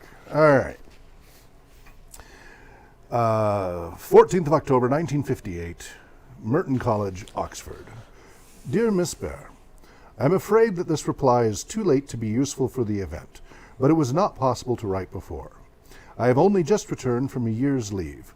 Can you imagine getting a wonderful, this detailed response from Tolkien? How awesome that would be. so awesome. I've only just returned from a year's leave, one object of which was to enable me to complete some of the learned works neglected during my preoccupation with unprofessional trifles, such as Lord of the Rings. I record the tone of many of my colleagues. So he's saying the unprofessional trifles. Yeah. That's his colleagues' attitude. Oh, for sure, yeah. Actually, the time has mainly been occupied with grave troubles, including the illness of my wife. Oh. But I was all through August working long hours, 7 days a week against time, to finish a piece of work before going to Ireland on official business. I arrived back a few days ago, just in time for our Michaelmas term. In a momentary lull, I will try and answer your questions briefly. I do not know all the answers. Much of my own book puzzles me, and in any case, much of it was written so long ago, anything up to 20 years, that I read it now as if it were from a strange hand. The use of O on page 339 is an error, mine in fact, taken over from page 338, where Gilthoniol o Elbereth is, of course, a quotation of page 88, which was a translation, English in all but proper names. Sam's invocation is, however, in pure Elvish and should have had A as in page 250. Since Hobbit language is represented as English, O could be defended as an inaccuracy of his own, but I do not propose to defend it. He was inspired to make this invocation in a language he did not know, 338. Though it is, of course, in the style and meter of the hymn fragment, I think it is composed or inspired for a particular situation. It means, more or less, O Elbereth Star Kindler, in the past tense. The title belongs to mythical prehistory and does not refer to the permanent function. From heaven gazing afar, to thee I cry now in the shadow of the fear of death. Oh, look towards me, Everwhite. Everwhite is an inadequate translation, as is equally the Snow White of 188. The element ui, primitive English oio, means ever. Both fan, F-A-N, and los, L-O-S, parentheses S, convey white, but fan connotes the whiteness of clouds in the sun. Los refers to snow. Amon Uilos, in High Elven Uelose, was one of the names of the highest peak of the mountains of Valinor, upon which Manwë and Varda dwelt.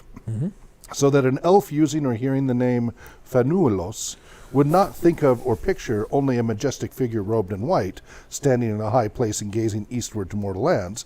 He would at the same time picture an immense peak, snow-capped, crowned with a piercing or dazzling white cloud. There's a note here. It says, see the Lament of Galadriel, 1:394, Oelosea from Mount Ulos. Ankalima equals exceedingly bright. Element Kal, K-A-L, in High Elven. There was also a more or less synonymous stem Gal, G-A-L, corresponding to Gil, G-I-L, which only applied to white or silver light. This variation, G/K, I don't know, is not to be confused with the grammatical change or K, C greater than G in Grey Elven, seen in the initials or of words in composition or after closely connected particles like the article. So Gil-galad Starlight, CF Palandirial, compared with Atiro Niu, okay. Let's see. So element Kal, the usual stem for words referring to light, Kalima, shining brilliant, an, superlative or intensive prefix. Question 1, do you want to take that? Sure. Question 1. I could, I suppose, answer, a trick cyclist can ride a bicycle with handlebars. But actually, bridle was casually and carelessly used for what I suppose should have been called a headstall. And then there's a footnote, or an end note. Yep. Note the expression 3P364, page 364, second edition, page 365, taken as prisoner. Okay. Or rather, since bit was added, long ago, chapter 112 was written very early. I had not considered the natural ways of elves with animals. Glorfindel's horse could have, or would have, an ornamental headstall carrying a plume, and with the straps studded with jewels and small bells. But Glorfindel would certainly not use a bit. I will change bridle and bit to headstall, I assume in a subsequent edition. Question 2. This question and its implications are answered in The Downfall of Numenor, which is not yet published, but which I cannot set out now. You cannot press the One Ring too hard, for it is, of course, a mythical feature, even though the world of the tales is conceived in more or less historical terms. The Ring of Sauron is only one of the various mythical treatments of the placing of one's life or power in some external object, which is thus exposed to capture or destruction with disastrous results to oneself. If I were to, quote, philosophize this myth, or at least the Ring of Sauron, I should say it was a mythical way of representing the truth that potency, or perhaps rather potentiality, if it is to be exercised and produce results, has to be externalized, and so as it were passes, to a greater or less degree, out of one's direct control. A man who wishes to exert power must have subjects who are not himself, but he then depends on them. Ar-Pharazôn, as is told in The Downfall, or Akalabeth, conquered a terrified Sauron's subjects, not Sauron. Sauron's personal, quote, surrender was voluntary and cunning. There's a footnote here that says, note the expression volume 3, or book 3, page 364, second edition, page 365, taken as prisoner. Let me go back to, there we go. He got free transport to Numenor. He naturally had the One Ring, and very soon dominated the minds and wills of most of the Numenorians. I do not think Ar-Pharazôn knew anything about the One Ring. The elves kept the matter of the rings very secret, as long as they could. In any case, Ar-Pharazôn was not in communication with them. In the Tale of Years, volume 3, page 364, you will find hints of the trouble. The shadow falls on Numenor. After Tar Atanamir, an elvish name, the next name is Ar-Adunakor, a Numenorian name. See page 315. And there's an endnote which reads, in Appendix A to The Lord of the Rings, book 3, page 315, the king of Numenor preceding Ar-Adunakor was Tar Kalmasul. The mention here of Tar Atanamir seems to be no more than a slip. See further, Unfinished Tales, pages 226 to 227. The change of names went with the complete rejection of the elf friendship and of the theological teaching the Numenorians had received from them. Chris, do you want to read the next portion? Yeah. Sauron was first defeated by a miracle, a direct action of God the Creator, changing the fashion of the world, which appeared to by the enemy. See 3, page 317.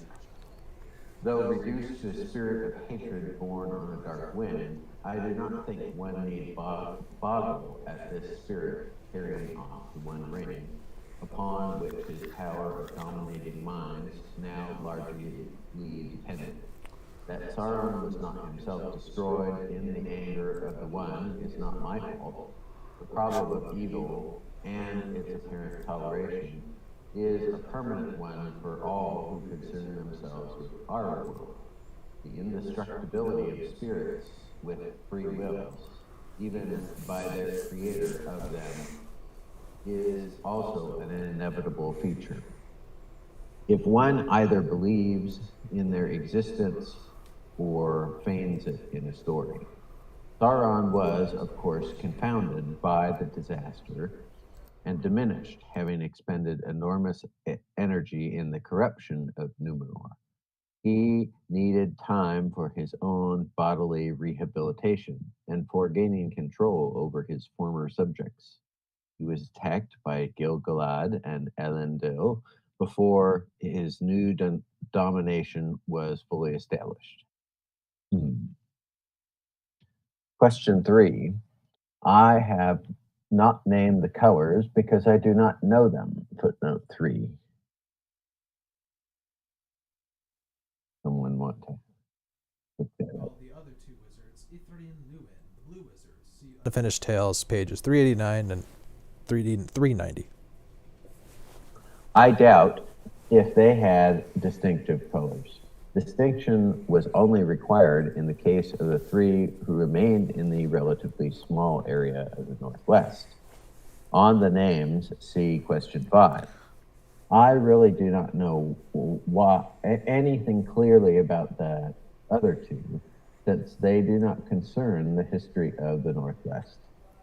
I think they went as emissaries to distant regions, east and south, far out of Numenorian range, missionaries to enemy-occupied lands, as it were. What success they had, I do not know, but I fear that they failed, as Sauron did, though doubtless in different ways, and I suspect that they were founders or beginners of secret cults and magic tradition outlasted the fall of Sauron. Question 4. I do not know the detail of clothing. I visualize with great clarity and detail scenery in natural objects, but not artifacts. Pauline Baines drew her inspiration for Farmer Giles. It's Giles, right? Largely from medieval manuscript drawings, except for the knights, who are a bit King Arthurish, belong to our mythological Middle Ages, which blends unhistorically styles and details ranging over 500 years, and most of which did not, of course, exist in the dark ages of 500 AD. Nothing happened in 787. The style seems to fit well enough, except that males, especially in northern parts such as the Shire, should wear breeches, whether hidden by a cloak or a long mantle or merely accompanied by a tunic. I have no doubt in the area envisioned by my story, which is large, that dress of various peoples, men and others, was much diversified in the Third Age according to climate and inherited custom, as was our world, even if we consider Europe and Mediterranean and the very Near East or South, because the victory in our time of the least lovely style of dress, especially for males and neuters, which recorded history reveals, a victory that is still going on, even among those that hate the lands of its origin. The Rohirrim were not medieval in our sense. The styles of the Bayeux tapestry made in England fit them well enough, if one remembers that the kind of tennis nets the soldiers seemed to have on only a clumsy conventional sign for chainmail or small rings. The Numenorians of Gondor were proud, peculiar, and archaic, and I think they're best pictured in, say, Egyptian terms. In many ways, they resembled Egyptians, the love of power to construct the gigantic and massive, and in the great interest in ancestry and in tombs, but not, of course, in theology, in which respect they are Hebraic and even more Puritan. But this would take long to set out. To explain, indeed, why there is particularly no overt religion. Is that overt? Yep. Almost the only vestige of religion is seen in Book 2, page 284 and 5 in Grace Before Meat. This is indeed mainly as if it were commemoration of the departed, and theology is reduced to that which is beyond Elvenhome and ever will be, is beyond the mortal lands, beyond the memory of unfallen bliss, beyond the physical world. Or rather religious acts or places or ceremonies among the good or anti-Sauron peoples of the Lord of the Rings. I think the crown of Gondor, the southern kingdom, was very tall, like that of Egypt, but with wings attached, not straight back, but at an angle. The northern kingdom And had there- only a diagram. And there he provides a diagram, a sketch diagram that's in the book. Yeah. 323. The difference between the north and the south kingdoms of Egypt. L. Difficult to distinguish star and elf. That's a new topic. So next. Okay. L as in EL. Difficult to distinguish star and elf since they are derivatives of the same basic element EL, star. As the first element in compounds, L may mean, or at least symbolize, either. As a separate word, star was Ellen, plural, Eleni in primitive English. Do you want me to read the Yeah, go ahead. Was there another? Yeah, the footnote. Yeah, almost the only vestige of religion is seen on 2-page. No, that's weird. No, that was from the one above. Well, I think okay, maybe this is, that maybe that asterisk means something else. Yeah, that must be a. That's just that they're. That's not like a It's not a prefix. footnote. He's just saying, the pieces before Yeah. it. Yeah. So Ellen and Eleni in primitive Elvish. The elves were called Elena, and elf, high elven Elda, because they were found by the Vala Orme in a valley under the starlight. And they remained always lovers of the stars. But this name became specially attached to those that eventually marched west guided by Orme and mostly passed over sea. The Grey Elven Sindarin forms should have been apostrophe E or EL with an accent mark over it, plural Elin, and Elid, ELEDH, plural ELIDH, but the latter term passed out of use among the Grey Elves, Sindar, who did not go over sea, though it remained in some proper names as Eledwen, Elven Fair.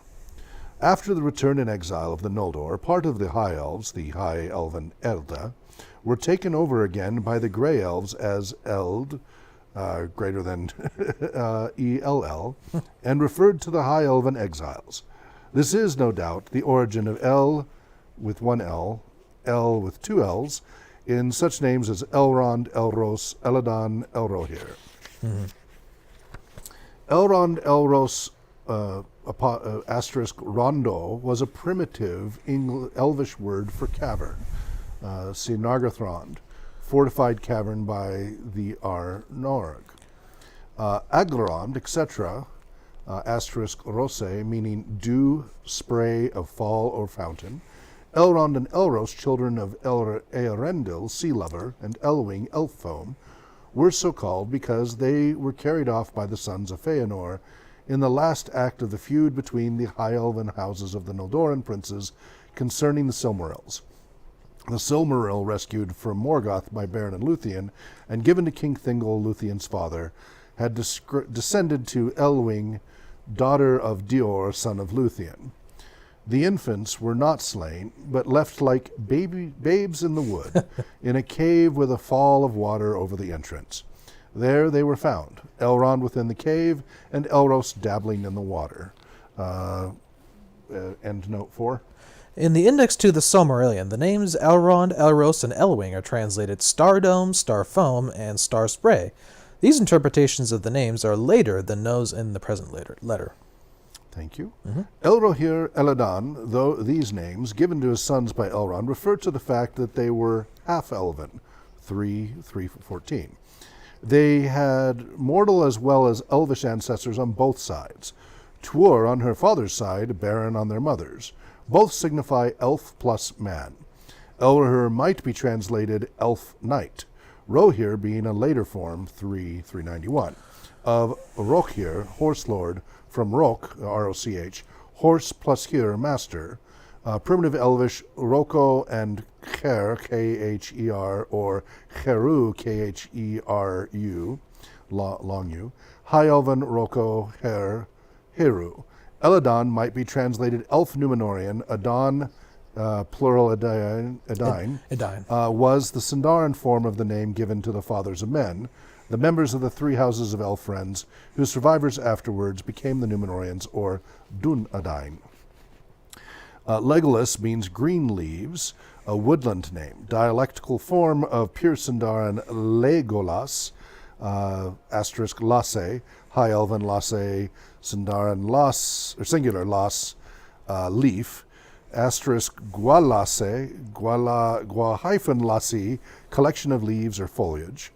He Olasi, Sindarin, singular Golas, Olas, asterisk Laika green, basis lay, L-A-Y, as in lare, summer. He Laika, singular leg, seldom used, usually replaced by Cullen, woodland leg, L-E-G. Pterodactyl. Man, that was brutal. Yes. Pterodactyl. That reads like an OED dictionary. Yeah, it does. Indeed. Yeah. Gee, imagine that. Yeah, just try reading the etymologies. Pterodactyl. Yes and no. I did not intend the steed of the Witch King to be what is now called a pterodactyl, and often is drawn with rather less shadowy evidence than lies behind many monsters of the new and fascinating semi-scientific mythology of the prehistoric. Ooh. That was a poke. But obviously it is pterodactylic and owes much to the new mythology, and its description even provides a sort of way in which it could be a last survivor of older geological eras. End note 5. This paragraph is taken from another text of the letter, a draft. The version sent is more brief on this point. Do you want me to continue? Or should we stop because it's 3? Yeah, I think we should. Because we could stop at question 5 coming up. I would say I have a miniature from the 80s in lead that has the Witch King riding on a pterodactylic creature. Oh, really? It doesn't have the long, narrow head. It has a more square head. Yeah. But is very pterodactylic-like, with the Witch King of Angmor riding on it and everything. Oh, okay. I actually have that in my minis Nice. collection. It's actually one of the many but few that I painted. Nice. All right, well, we'll stop there at question 5. Sarah, is there anything you want to add? It's middle of the night for her over in Italy. Chris, anything you want to add before we wrap up? Nope, that's pretty good. Anthony? I think I noticed in the letter he mentioned what we were talking about earlier, how his work doesn't contain any overt references to religion, but it does act as a sort of subtext or influence upon the themes of the work. Yeah, there's still a good page and a half to go to finish, so we'll do that next time. So, excuse me, sorry. This is our last session for the year. It will be January of next week, 2023. Yep. I wish you all happy holidays and a happy new year. Just an FYI, we do here at the center and online a tradition we have of welcoming in the new year that we've done for years. The only year we didn't do it was 2019 to 2020. Oh, okay. We didn't do our usual tradition. And how did 2020 go? Oh, we all know how that went. So now everybody's like, don't skip again. Yeah. Not to be superstitious or anything. Yeah. It's a little joke. But we welcome in the new year with a role-playing game called Paranoia. Oh, It's yeah. a paranoid New Year. So we show up around 8 p.m. On New Year's Eve and mill about, and it's potluck and all of that. And then we count down the East Coast, transition at 9 p.m. Yeah. And then we start doing the Paranoia role-playing game, which is a darkly humorous future. It's kind of a mixture between Logan's Run, if you ever saw that from the 1970s. Oh, is that with Bruce Dern? They're in a dome and everything. Okay. And HAL 9000, the 2001. computer, 2001. is in charge of everything. Oh, God. Gone insane. Oh crap! Yes, and you play a clone, one of the troubleshooters, and you have 5 clones, so you get to die a lot. But luckily, you don't have to make a new character right away. Okay. What happens when your character dies? A little pneumatic tube appears overhead. It goes shloop, and your new replacement clone shows up. So you could die 5 times and still have a character left. That's funny. And it's very humorous. Part of our hours, the Roy G. Biv thing, is an homage to Paranoia. So as you get more hours, you go from red, which is red shirts, but to orange, to yellow, to et cetera, and then purple, et cetera, when you have like 5,000 hours and stuff, like John and I do. So we do that every New Year's, and we do that until about 1 or 2 in the morning. Oh, nice. And we just play Paranoia, and because it's a very lightweight game, it's easy to have like 9 players. Ooh. Like we can have large groups. And it's just fun, and it's lighthearted, and it's a fun way to welcome into the new year. Nice. So anybody who is up for that, obviously in Italy and elsewhere, that's going to be mourning, right? Yeah. But that's what we will be doing. So we will not be here at the RPG Center next week. We will be here the following week. Yeah. And we're going to be here for New Year's over on the RPG Research YouTube and Twitch channels. But otherwise, I hope you all have a wonderful, happy holidays, a happy new year. Sarah says, please make sure to keep the tradition. All right, we will. So glad you were able to be a part of this, albeit through proxy. We always love having your participation. So you can learn more at tolkienscholars.org. That's where we post the meeting minutes, the links, etc. The YouTube is youtube.com/Tolkien Scholars. Our Twitter is @Tolkien Scholars. And we're here on the 3rd Saturday of every month, Pacific time from 1 to 3 p.m. Please join the conversation. Wherever you may be. Sarah says it was fantastic. See you all. Have a beautiful holiday season and a fantastic new year. You as well. Yes, grazie. Buon Natale. Nice. Wherever you may be well, and namarie. Namarie. Right.